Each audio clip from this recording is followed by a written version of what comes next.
আসসালামু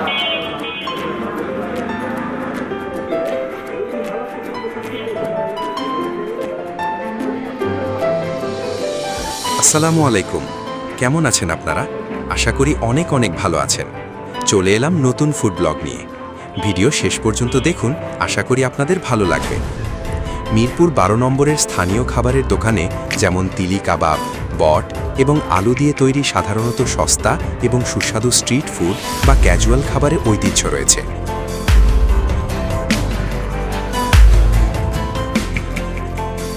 এই এলাকায় 50-100 টাকার মধ্যে তিলি কাবাব ও আলু দিয়ে প্যাকেজগুলো বেশ জনপ্রিয়।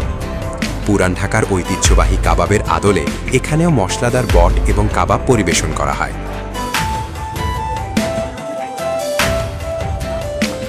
পুরান ঢাকার বাবুর্চিদের ধারা অনুসরণ করে এই অঞ্চলে বট, তিলি কাবাব এবং মাংসের কাবাব পরিবেশন করা হয়। কাবাবের সাথে বা বটের সাথে আলু এবং বিশেষ মশলা ব্যবহার করা হয়, যা খাবারের স্বাদ বৃদ্ধি করে।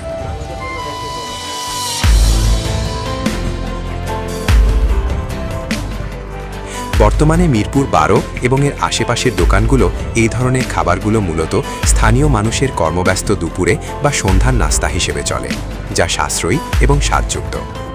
স্থানীয়রা এই কাবাবের স্বাদকে প্রথাগত খাবারের চেয়ে ভিন্ন এবং অনন্য বলে মনে করেন। এই কাবাবগুলো সাধারণত রুটির সাথে পরিবেশন করা হয়, যা ঢাকার খাবারের বৈচিত্র্যকে তুলে ধরে। এই ছিল আজকের ভিডিও। আবার অন্য কোনো ফুড ভিডিও নিয়ে হাজির হব। সেই পর্যন্ত ভালো থাকবেন। আর ভিডিওটি ভালো লেগে থাকলে চ্যানেলটি সাবস্ক্রাইব করে পাশে থাকবেন। ধন্যবাদ।